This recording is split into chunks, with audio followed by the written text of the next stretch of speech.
Okay. All right, ladies and gentlemen, welcome to another episode of Reactionary Opinions. D-Dog is here. What's going on there, D-Dog? Oh man, I'm doing very good. Just enjoying my throne of perpetual indulgence. I just had some culturally appropriated food of the Thai variety, so I am doing very fine tonight. That's terribly racist.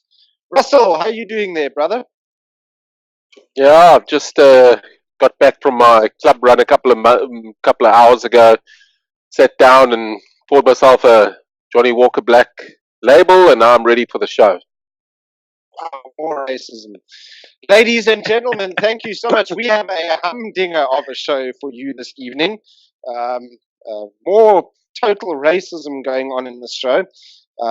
We have cultural appropriation. We have some dude drinking something with the word black in it. Must be racist. But anyway, so we've got a great show for you this evening. We've got a very interesting character joining us today, none other than Bonga Ndwandwe. He's a Facebook legend. He's a self-proclaimed guy on Facebook.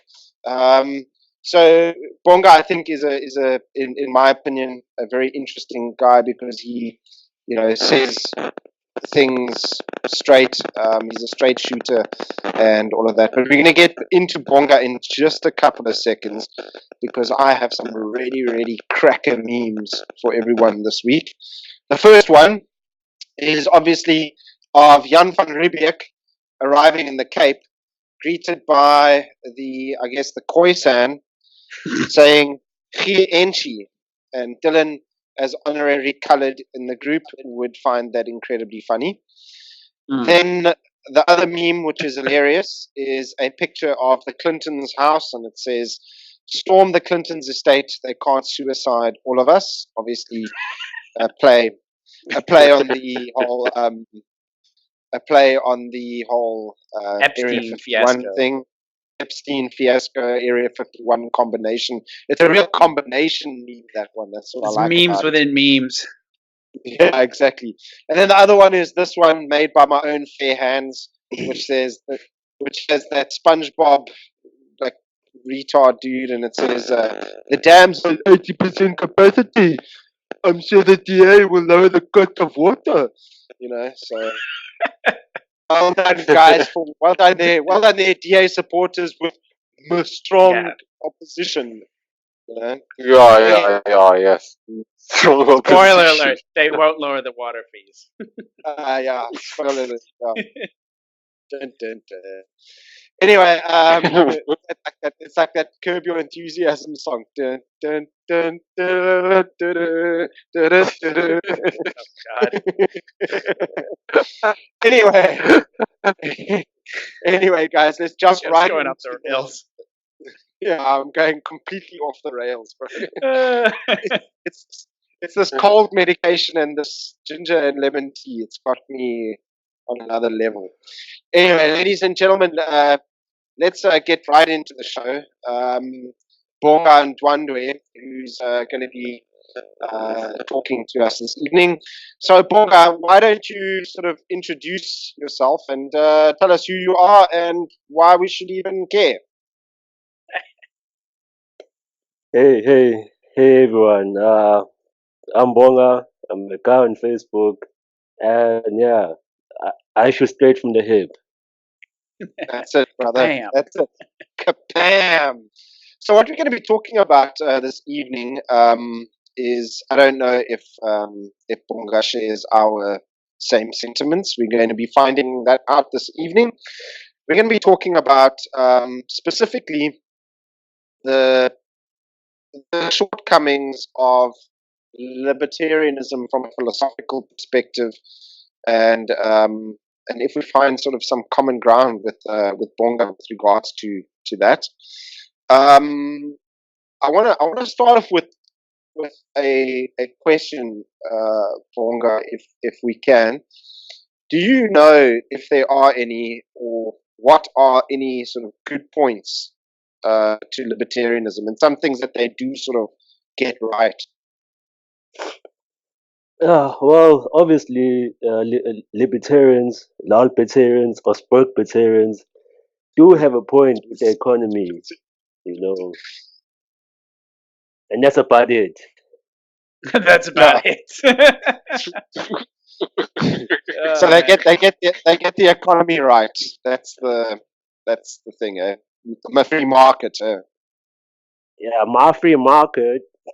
Yeah. That's basically it. So again, just sort of numbers, and it's not really difficult to get that sort of thing right. I think the social issues are something that libertarians seriously lack.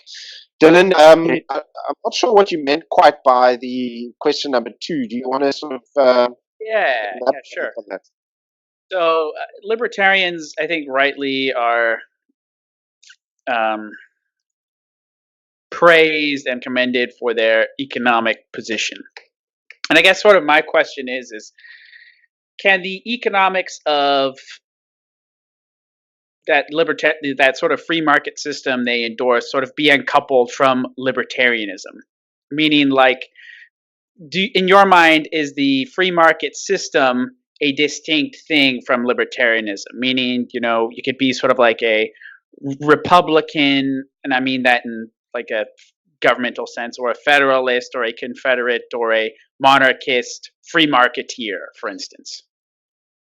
Well, I'm curious, James. Have y'all watched any Libertarian Party conference or convention?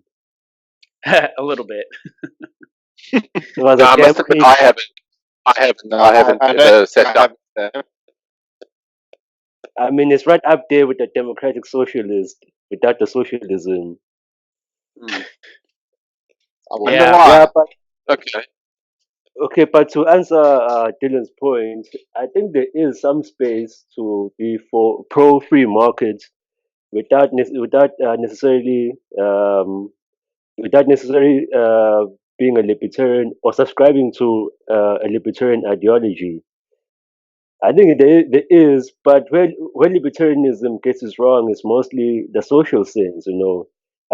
Ironically enough, libertarians or libertarianism views humanity as an economic unit, or they have a materialistic view of humans, which is similar to how socialists view humans in a very scientific or a materialistic way. Whereas humanity is much more complex than just material or materialism. Mm. Absolutely. Yeah, no, I think we'd agree there, and we'll get into that in a little bit. And so I guess you sort of agree with the position then that the free markets that libertarians espouse is kind of to a large extent independent of their political philosophy. So, for instance, economics is a discipline. Just like being an engineer, or I don't know if I could say like being an engineer, but like education or political science. And regardless of your political outlook, facts are facts, and the market operates the way it does. And it just so happens that as we understand it, a more free market is the better way to maximize prosperity. Pretty much, yeah. So you could be like hypothetically, you could be a monarchist who, in terms of your political outlook, but want free markets, or you could be a Democrat and want, free markets or any other sort of political system. Okay. Well, I mean, isn't it comparative to sort of? I mean, you could be anything. You could be a communist and have free markets. I mean, You it could would be counter communism, but you could be a socialist, I guess. you could be a kind of communist, not all of them. So if you are the kind of sort of classical Marxist who believes in what do you call it, dialectical materialism, which is basically that material conditions progress history, communism slash socialism is inevitable. And so you could be pro free markets in the here and now with the understanding that eventually they'll fade away of their own accord. So I guess you could possibly. NDR, for example. Yeah. Except the funny thing about it is these communists, they always seem to get in a hurry and want to force things along. Like what you're saying, Vonga. The whole NDR idea. Yeah. So Zealous. I'll do a couple of plugs for libertarianism. I think their emphasis on individual rights to a certain degree is warranted. I think there is some value in that.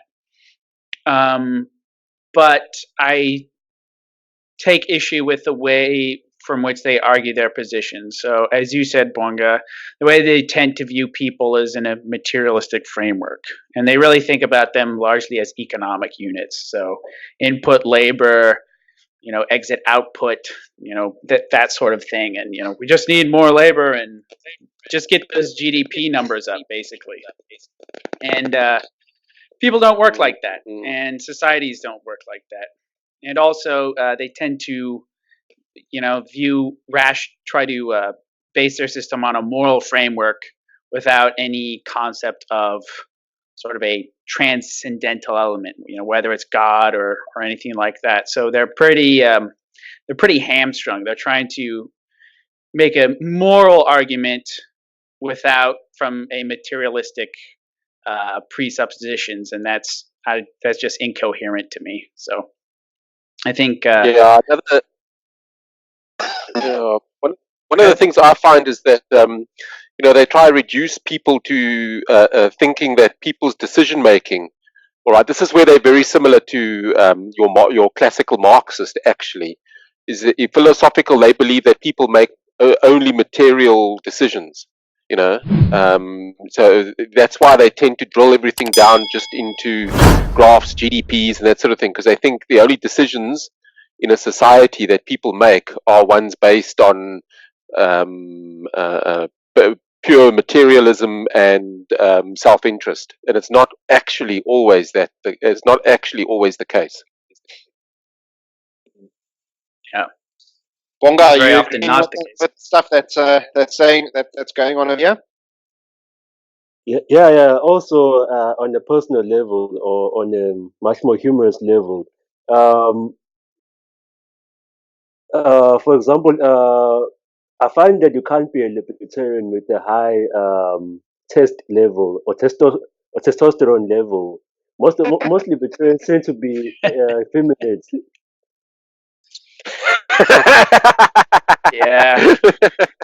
Yeah, I wonder. That might be the case. No But splitting, no wig splitting. no No, exploding. no. And no cheek Well, busting as well. no cheek busting. Cheek busting. Uh, I mean, look. I think. I don't know. I think that does. I mean, it's a valid point. Actually, it might be a little bit humorous and stuff, but I don't know. I think that. I think also most libertarians. I've seen. I don't know. I mean, I might be wrong and stuff, but a lot of the libertarians in our circle are also young and naive, and I don't know. It's just like the open border type folks. It just, I don't know. It just doesn't make any sense to me. yeah, it's kind of in a certain sense, sort of that age old proverb. You start off young, you're kind of a progressive or liberal, and then you get older and you become increasingly more and more like conservative and prickly and less patient with bullshit and less utopian in general. So might be a bit of that too. And also when you get more responsibilities, like what you're saying, no wig splitting or cheek busting, as you say. There's an element to that where once you do get married and have a wife and whatnot and kids, and you're sort of getting out there in the world and you're independent and responsible and for other people aside from yourself, that tends to color your vision of how the world is a lot and what you want to see in a society. And stability becomes much more important than endless novelty and diversity, for instance. So, anyways, but yeah, on to the weaknesses of libertarianism. So, I guess we've already tackled that quite a bit. So, Bonga, your biggest critique of libertarianism would be essentially the sociological element, sort of how they view humans and how humans interact with each other, correct? I think that's correct. I'm just reminded by a conversation I had with a libertarian on open borders and anarcho-capitalism, because there's also another strand or a branch of Libertarianism. libertarianism. Yeah, so this guy basically believed that your property should be like a municipality, or it should be your territory. I, I was intrigued and I engaged honestly, and I said, I don't see any problem with that. But now, what happens if your neighbor now decides, hey, I want your car, and he's not interested in paying you, so he's just going to hijack you and violate you? And a libertarian didn't have any solutions for that, you know. Yeah, and they get. I used to sort of run in these circles myself quite a bit. I considered myself until about a year ago to be kind of an ANCAP, and to a certain extent, sort of philosophically, I am, but just pragmatically, I don't see how it can work anymore. For They hate no right now. what? They hate right now because libertarians hate that word, pragmatism. Yeah, they do. That's also Russell's favorite word. But Yeah. and Yeah, you well, know, okay, listen. I mean, the thing is, sometimes I trap myself, and one minute I get criticized for being pragmatic, and another minute I get criticized for being pragmatic and for not being pragmatic. You know what I mean? So sometimes, yeah, I get flack from both ends. I get it wrong all the time, is what I'm saying. Pragmatism, I'm always getting it wrong. just can't win. And I and can't I win. think it sort of matters too about sort of what your core values and assumptions are. So we're here. We kind of have all aspects of the of Christendom tied down. We got Scott, the Roman Catholic, Russell, the Reformed Protestant, and then I'm like a old Oh, don't call him a Byzantine Protestant. style. Don't call him a Protestant. Oh, sorry, Oh, Reformed. Did you see Reformed. that? Did you see that look that you got there? He's a reformed Christian. Reformed Christian, and then over here, Byzantine era Orthodox Christian, and our I think I speak sort of for all of us when our sort of values and the things we want to compromise on tend to be more of the moral spiritual angle, and in terms of the world to world worldly day to day stuff, we're more interested in results. And I think sort of our religious presuppositions and whatnot sort of inform us with the idea that the world's shitty to a large degree, and it's always going to be shitty because people are shitty. And you can come up with some sort of elaborate scheme as how you think you can sort of have society operate and maximize everything. And yeah, if we had private rights enforcement agencies and no currency restrictions and all that sort of stuff and covenant communities, everything would be fine. But it really wouldn't. And I think part of the area where libertarians kind of get blindsided is the corrosive effect of kind of big business and corporate entities and how they don't want free markets. Like, I mean, the biggest companies in the world, they absolutely do not. They want monopoly privileges granted to themselves. They're interested in pushing corrosive culture, which enshrines their position. And at the end of the day, if you just sort of had a blank slate, I think we'd be back to square one, within a year. So it's just all academic, a lot of these ANCAP arguments.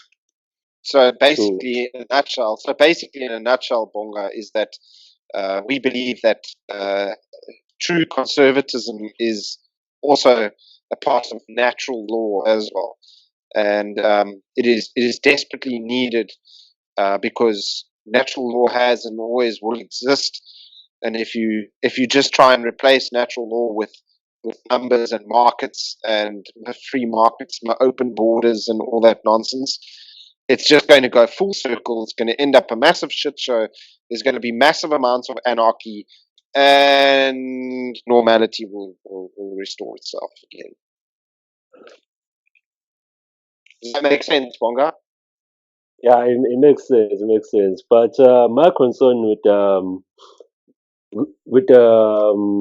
not really libertarians, but conservatism, is that they tend to be a bit naive on the social aspects. For example, when I point out the follies or the flaws of feminism, most of the time it's conservatives who will hate night. They will try to reiterate that no, not all women are like that, and I'm like, there really is no incentive for any woman not to be a feminist right now, for example.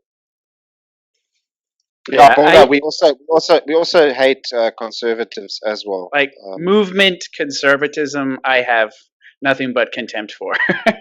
Yeah. And I don't actually consider myself. I don't call myself a conservative. I mean, people would look at me and say, "Yeah, I'm a conservative guy," but I don't particularly refer to myself in that way. And so, yeah, it's with what you're talking about with so-called self-described conservatives. They're worthless. They play to lose. That's true. That's true. Yeah, I agree. Russell, you're saying something? No, I'm in full agreement with you guys. They don't. You agree? They don't really know how to play the game. Yeah. You see, and that's what confuses the hell out of. Hey, there he is. Oh, that Nelly. Bonga. I'm gonna have to edit that out now, man. Nah, relax. There's nothing there. This is couch. But yeah, it's not.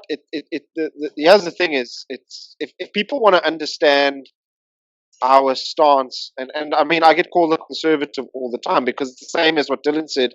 If you had to sort of look at me and the way that I live my life, I go to church every Sunday. I'm married with a wife and all this sort of thing, and I actually look at it and they say, "Oh, look at that good old conservative over there." But that's not what we embody. We're just saying that conservatism is necessary and it's natural. That's all.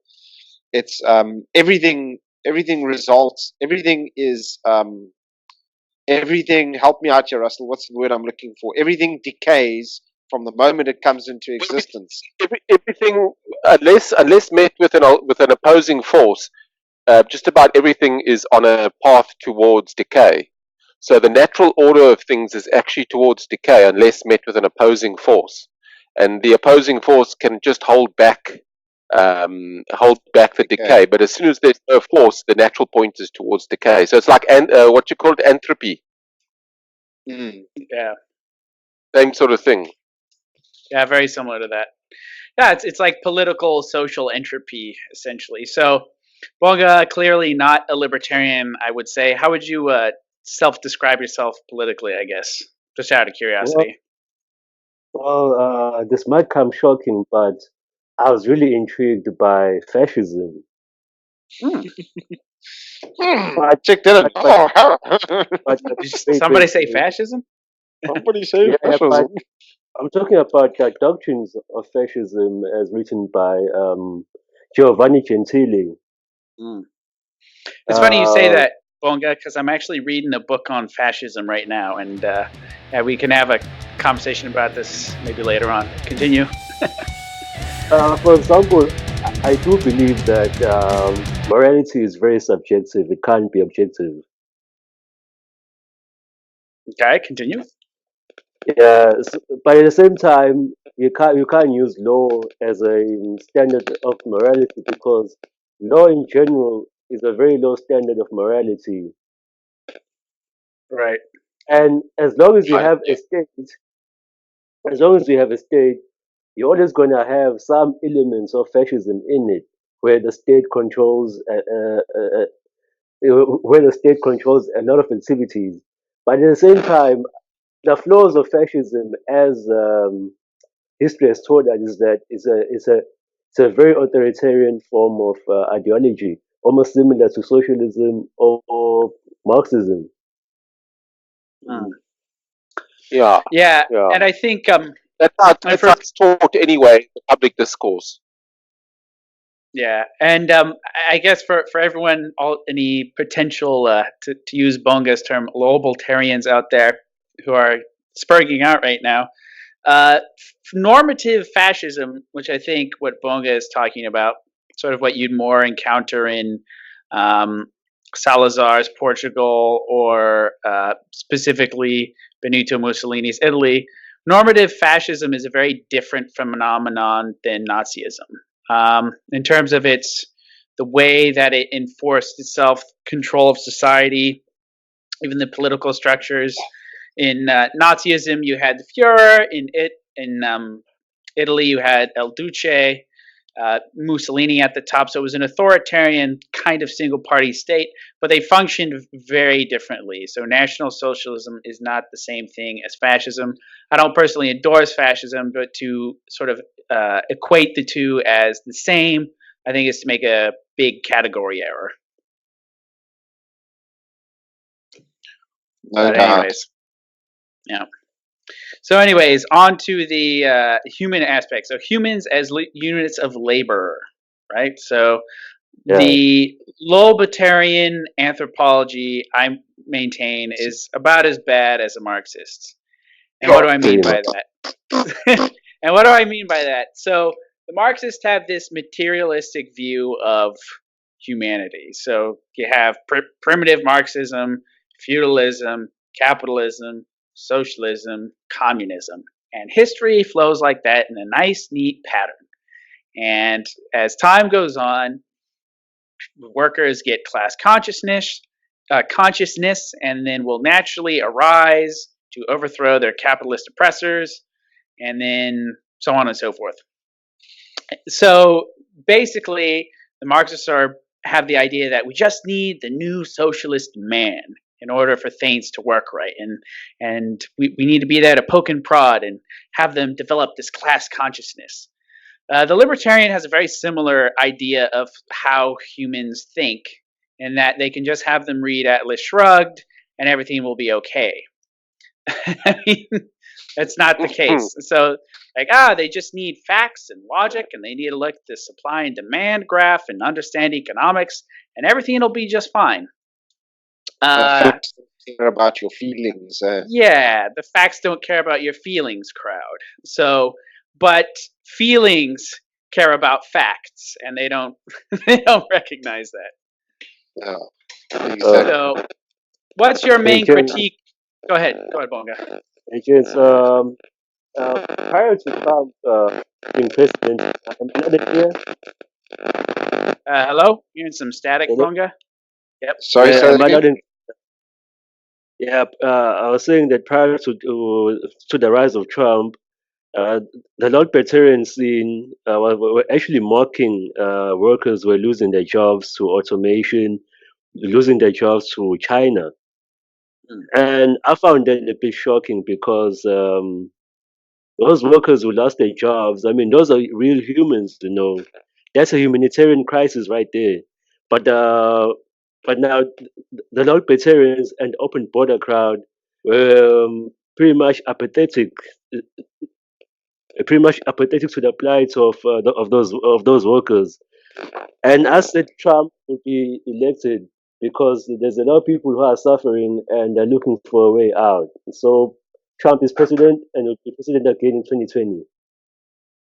I think you're probably right about that, particularly with the competition that he has. And yeah, you're just what you're talking about the libertarian response to the displacement in the U.S. We call that area the Rust Belt. The former industrialized reaches of the United States, which are no longer industrialized. And so now labor is freed up to move to more productive services where the market needs it. But the problem with that is you can't just be like, all right, cool, you used to work in a shoe factory, now you're going to learn to code, and we'll move you to Silicon Valley, and you're 50 years old. Go. That's not how it happens. Yeah. Yeah, Yeah, but don't worry. Learn to code. yeah, learn to code. But it's the same as it's true what Bonga says. That's legitimately a humanitarian crisis. Yeah. And that's part of the reason Yeah. why in the U.S. you see lots of instances of opioid abuse. For the first time in, I don't know, decades, the white male population has declined, or not the population, but the mortality rate has increased largely from opioid drug abuse. And I think a lot of it is tied to the economic collapse in 2008, and a lot of these sort of Midwestern flyover parts of the U.S. were just kind of forgotten, and the recovery mostly happened in the coastal elite regions of the country. Yeah. Correct. So Bonga's a massive Trump supporter. Because Trump is boss. Hey, Bonga. Yeah, at the same time, Putin is also boss. Yeah. Well, And interestingly Bolsonaro, one of the things that I noticed, Bonga, you actually, I wanted to just ask you quickly, you just about Trump. I know that you are backing Trump in the trade war and tariff war with China. Yeah. Could you just explain why you're backing Trump in this contest? Well, a bit of history. Do you guys remember when the People's Republic of China pretty much went from a centralized system of economic rule or economic program to a much more liberalized and free market system? Now, remember around 91, 92. Yeah, it happened in the early 90s, and then they joined the World Trade Organization in the early 2000s, or 2000, 2001, somewhere around there. But the thing with that is that the People's Republic of China were very, what can I say, were very scandalous about that, because the thing with Chinese is that they use a lot of deceit and bribery to get their way. They don't use brute might or strength to force their way through. So you have a lot of instances of where China was pretty much cheating. In Okay. terms of, are you And talking about in terms of trade arrangements or what? well, not just trade arrangements, but where they would undercut themselves, or where they would undercut themselves to attract investors coming into their country. Ah, But now, the most weird part, and this is where I detest corporations, is that in China you essentially have an indigenization program where if a company wants to set up, an international company wants to set up in China, it has to put in a People's Liberation Army officer as a board member. yes. oh, political commissar, look, checking off all It's the decisions. cadre deployment light. Yeah. Yeah. But the thing with the Chinese is that they pretty much fooled the whole world. And that's how China has done things historically. If you look at the history of China, since its inception from the warring states, the Chinese are prone to use deceit and bribery to get their way, and extortion as well, more than outright warfare. Mm-hmm. Hmm. So Trump is playing a decent game. He's playing the Chinese game, and he's doing it better. Yeah, and if you look at the just simply put, I mean, the China is by far and away the biggest exporter to the United States. It's not the other way around. So if there's a trade war, I mean, no matter how you slice it, China's going to lose that. So, I mean, there's other countries that supply. America's in the deficit. Yeah, America's got a huge trade deficit with China, and they have for a couple decades now. At this point, I would think. So, part of the thing is if they do want to do that, we could get other goods from that China provides from other places at maybe a slight markup. But China doesn't have a buyer the size of the United States to purchase their goods, so they're going to be hurting pretty bad unless they I guess come to the table. I guess, but we'll see Well, how that sort of happens long term. and What's Bolsonaro, interesting, hey, Bonga. yeah, and Bolsonaro as well. The rise of Bolsonaro was interesting. But Also just to round up on the Chinese trade warfare, is that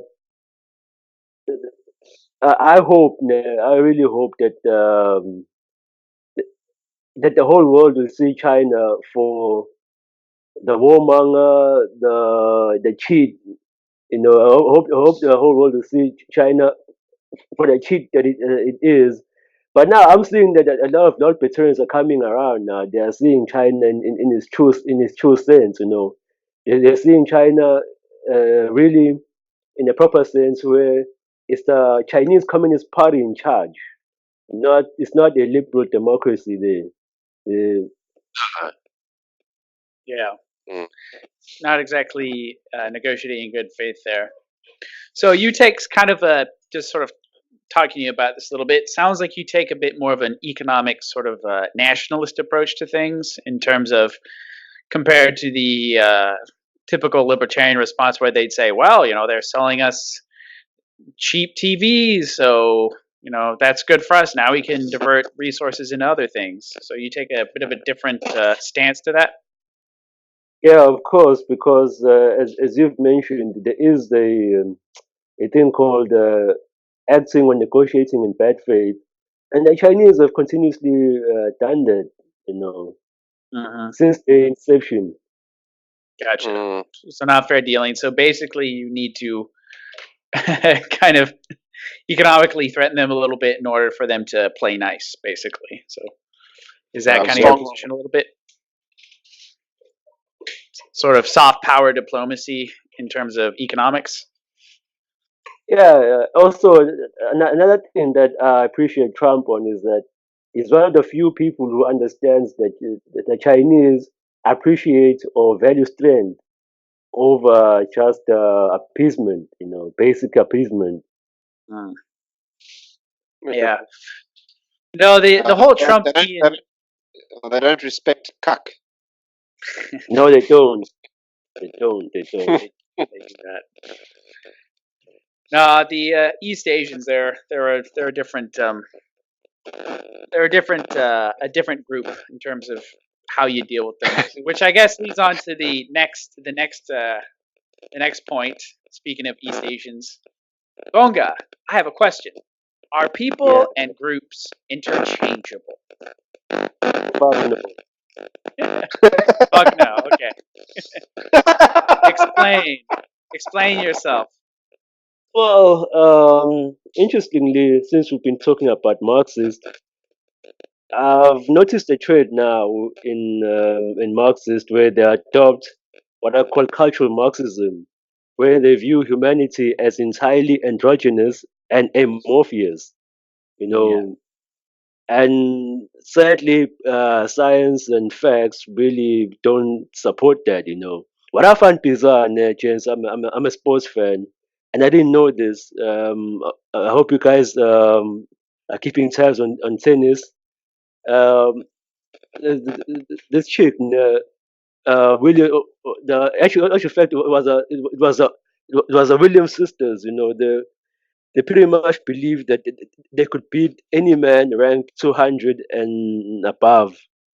And so this guy came over as ranked at 203rd, and basically he whipped their asses, in tennis. Yet, yet there are some in academia and even on social media who believe that the Williams sisters can beat Roger Federer. And I'm like, you guys are delusional. No, you can't believe it. Nobody believes that. No, come on. There can't be actual serious people that believe that, Bonga. Come on. Man, you see, on my timeline, like whenever I post anything sports related, for example, there's this huge controversy of the pay gap, between women's soccer and men's soccer, And I made the point that men are playing an entirely different league to women. And guys are like, no, no, but it's the same sport. I'm like, it's the same Uh, sport, but played by different people. Correct. And also, I mean, the thing is also with like for instance, I was shocked recently. The last few years, they've made the ladies and men's singles championship earnings the same at Wimbledon. I mean, that's just plainly ridiculous. It How is many? ridiculous because I mean, the thing is, how many women are actually watching the women's singles? They're all watching the men's. Everybody's watching the men's. The men's is by far the most popular viewership. And if a woman had to decide if a woman tennis fan had to decide, she had tickets, she had to choose between the men's final or the ladies' final. 9 times out of 10, she would choose the men's final. You know, Well, 100%. I don't know. I don't know, you Jeff. know, Maybe, Go yeah, ahead, yeah. You Bonga. can carry on. No, you go ahead, No, man. Carry it's on. fine. Go. Oh, yeah, It's yeah, yeah. fine, Bonga.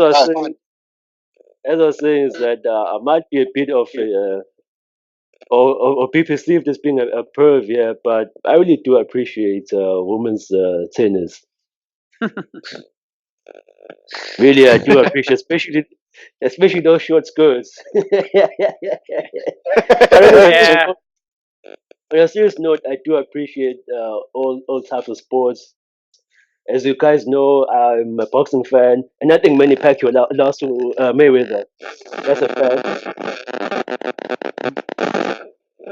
Am I still? yeah. Sorry, I'm just we're getting some feedback. I think that might be you, Scott. I'm not sure. yeah, it's usually Sorry. Scott. Yeah, it's making him break up a little bit. But Okay, anyway, Okay, so now, we'll just take a note of this here. 131. Okay. Sorry, Bonga. So. I'll take it from the top again. Yeah, go ahead. Yeah, as I was saying that I hope I'm not perceived as being a pervert, but I really do appreciate women's tennis, especially those damn short skirts. But on a side note, I really do appreciate all sports and all athletes. As you guys know, I'm into combat sports, in particular boxing. As a side note, I hope I don't trigger anyone there on this platform. But I think Manny Pacquiao lost to Floyd Mayweather twice, convincingly, for Mm, example. So I really do want women to reach their full potential, but I don't think it will ever get to a situation where a men's league and a women's league will ever be the same. It just can't. yeah. No, well, I I mean, think. the main issue, Bonga, is, and it's true what you said about cultural Marxism and stuff, is making people androgynous and stuff. Why would I don't understand the logic behind and the reason behind trying to make people androgynous and trying to make women sportsmen the same as men, and it just doesn't make any sense to me. I don't understand it. Why do you Because think? they. Why do you think? Why do you think they do that? Okay. Remember now, when it started out, we criticized libertarians for viewing humanity as being an economic unit. So Marxists also view humanity as an economic unit. So it Yeah, makes sense for Marxists to view humanity as being entirely androgynous and amorphous. I see. Correct.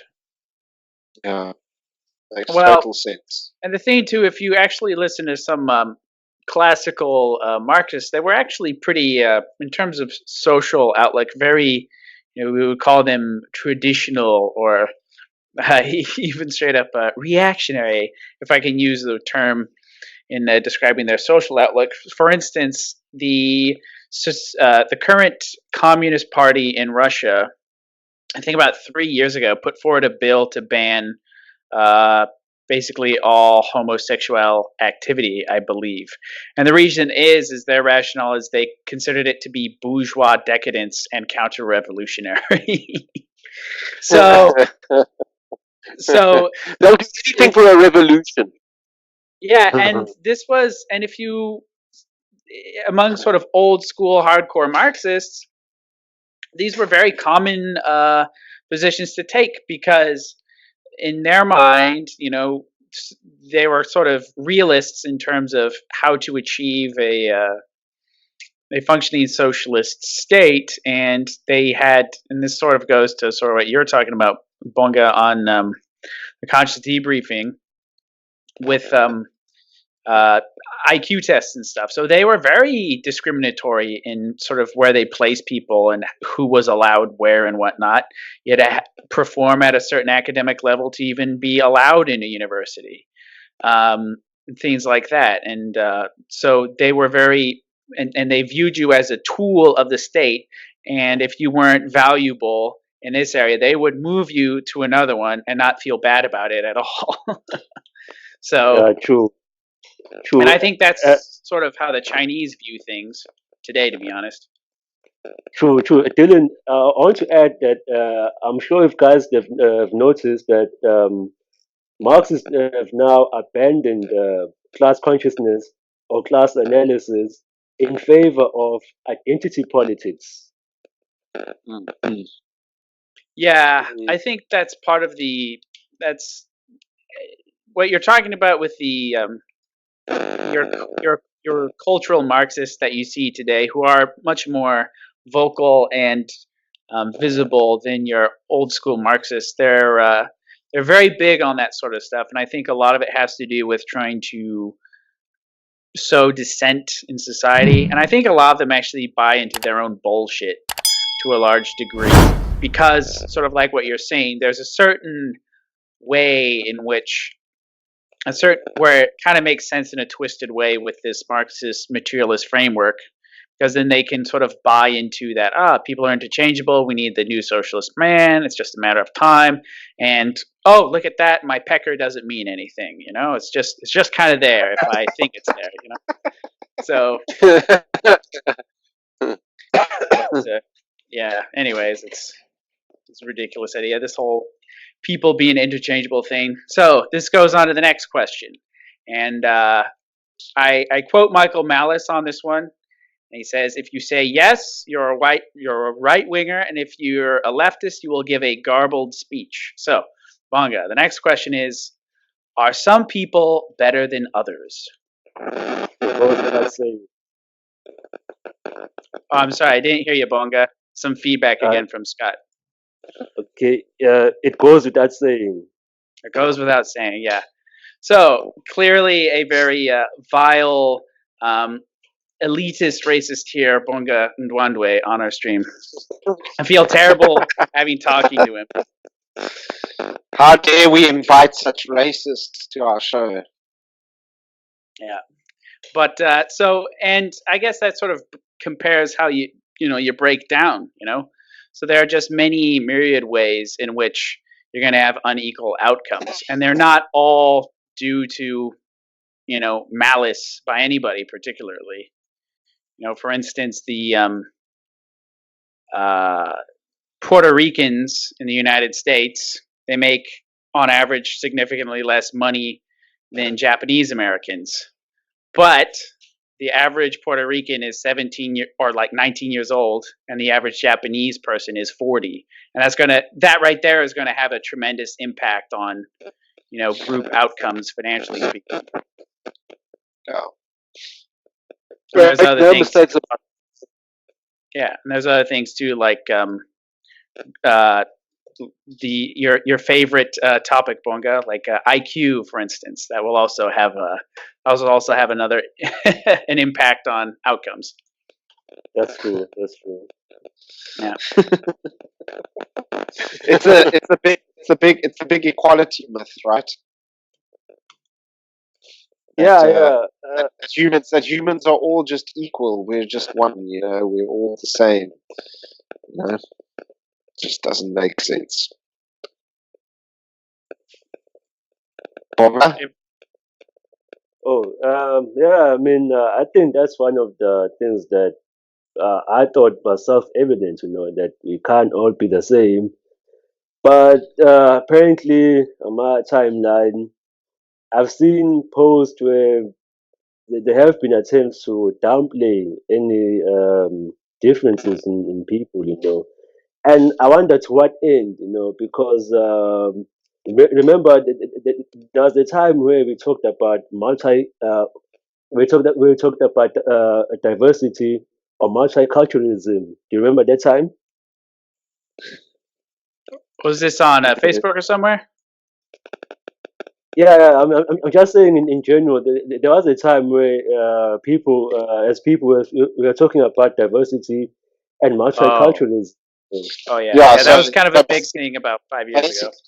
basically diversity, and now all of a sudden we're the same. I think that's what you're getting at, Bonga, right? Yeah, pretty much. And I found that weird. I found that shift very weird. Hmm. So you're talking about sort of the political. Correct me if I'm wrong here, but you're talking about how maybe I'm trying to think back into my head. Maybe about 5 to 10 years ago, the big push was for diversity, and now it's all about tribalism, basically, Pretty or like much. breaking down groups. Okay, yeah, I mean, I think it's all just sort of part of the plan or sort of the logical outcome. So I think it's sort of one of those things where it's all well and good to talk about diversity, but then when you actually do get diversity, you get diverse outcomes, and then people aren't happy about that, and then so they revert to Blame something complaining. else. Like, It's we're not. diverse now, but it's not how we wanted it to be. Russell's got something to say. Go, go, go, Russell. Go, go. I know what he's going to say. What's Go, that? go. Eh? Diversity is good. Diversity is a strength. Diversity is what makes the world so peaceful. Fuck no. What makes South Africa so peaceful? It's so Yeah. peaceful, yeah. That's why we have such low Repeat after me. crimes. Repeat. Diversity is good. Diversity is a strength. Diversity is what makes us peaceful. Hey, Bonga, ask Russell to send you that clip on Facebook Messenger that he's talking about. It's quite funny. Anyway, are we gonna sort of close it off at the moment, or what's the story? Sure, yeah. I guess last thing I'd ask Bonga is, what do you think about libertarians as allies, and to what extent do we sort of have common ground with them, and at what point should we part ways? Well, I don't know, man. I don't know about this one. But in every campaign or battle, you're gonna need cannon fodder. So libertarians can be useful in that way. But at the same time, they're too weak to serve that purpose. I don't know. Well, I think they have a certain degree of autism which can be weaponized if used correctly. Semi-automatic autism. Yeah, you can weaponize the autists to a certain degree. Get them working legally speaking or whatever. Yeah. But I don't know, man. It's just it just kind of depends. I see them. Okay, so Bonga, in my opinion, in the South African context, I've been here for a while now. The current political regime, as it exists, has been an absolute cancer to South African society. Whether you want to talk in terms of traditional familial structures or economic growth. So there's the social aspect and the economic aspect, and the ANC has been a complete disaster to both. To that point, I think we do have common cause with libertarians in the sense that any efforts to undermine or weaken the hold that the power elite in South Africa currently have is probably a good thing. What do you say to that? Well, I do agree, but at the same time, I think we must take caution in that the enemy of my enemy is sometimes not my friend. That's true. But libertarians, though, you worried about them? Nah, come on. I think okay. I think that I hate about libertarians in general is that they tend to gravitate too much towards a strong man type. So that's why I was quite apprehensive uh, about libertarians being useful, at least in the form of cannon fodder. But I've come to learn that libertarians are genuinely too weak to serve such a purpose, Mm. a basic purpose like that. Yeah, I mean, there's low T among the crowd, for sure. But I would think that utilizing their capacities in terms of organization and whatnot to sort of undermine the current state or use basically legal warfare might be useful. So sort of stuff like what Afroforum is doing, but with a more designed to put limits and constraints on the state and hopefully carve off little pieces of South Africa we can live peaceably in. But I don't know. Anyways, that's about all I got.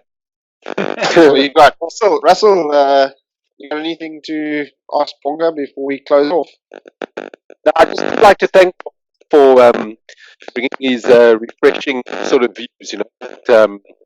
That many of the things that we are in agreement with, that we're not alone. So we need to sometimes hang out with each other and have shows like this together, so that we can really formulate our beliefs and come up with good ideas and that sort of thing. So I'm just want to say thanks for coming on the show. Yeah, definitely need to galvanize. Thanks, Bonga. You've been an absolute star, bro. D-Dog, sorry, you wanted to say something? Oh no, I guess just sort of the last question I have for Bonga before, and we could close off on this point, is what do you think, practically speaking, you or anyone else should do in the current climate of things? Well, I used to be one of those guys who was very critical of expats. Guys who immigrated to other countries like Australia, New Zealand, Britain, and America, and so on. But right now, I'm finding myself having to give this piece of advice to everyone. I- If you can, please get the fuck out of here. Okay, and for those people who can't leave, who are doomed to stay, what do you say to them? Practically speaking, not black pill shit. No, no, no, no. Well, we've got two options: build a boat, two, fight and die. Build a boat or fight and die. Okay, cool. So basically, go and then Trump will meet you on a Coast Guard boat and tell you to go back to your shithole, and then you'll die anyways, or stay here and try to build the Volksstaat. Basically, is Yeah. that are those our options, Bunga? I think our viewers or our subscribers might have a different might have different views, but right now the most practical is basically get the fuck out of here as soon as possible. Okay, word. Yeah, Yeah, there you have it, folks. there you have it. All right. Anyway, Bonga, thank you so much for coming on, bro. You've been an absolute star. It's awesome to finally actually sort of chat to you in person. Yeah, man. Been following each other for a while on Facebook and having some fantastic chats and good banter and stuff on Facebook. Thank you so much, guys, for listening. Thanks to all our listeners out there. Bonga, do you want to say anything before we cut off? Yeah, just to sign off, I just saw a newspaper article. Former President Jacob Zuma was warning of tough times ahead, and I'm just here to reiterate that point that there will be tough times ahead, and please get the fuck out of here.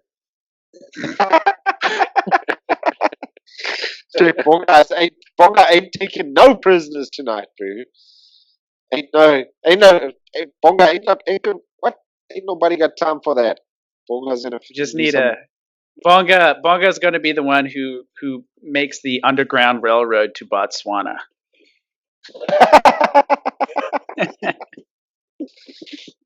Anyway, thank you so much. Sorry, Dylan, carry on. Oh, and I was just going to say, instead of Uncle Tom's cabin, it'll be Uncle Bonga's cabin. I prefer both. I prefer both. Uncle Bonga's kayak. Uncle Bonga's kayak. Yeah. Anyway, thank you so much for listening, guys out there. Stay reactionary. Remember to subscribe, to like our Facebook channel, check out our Twitter, all of that sort of jazz. Thanks for listening, guys. Stay reactionary out there because God wills it. Wills it. Here's Bolt.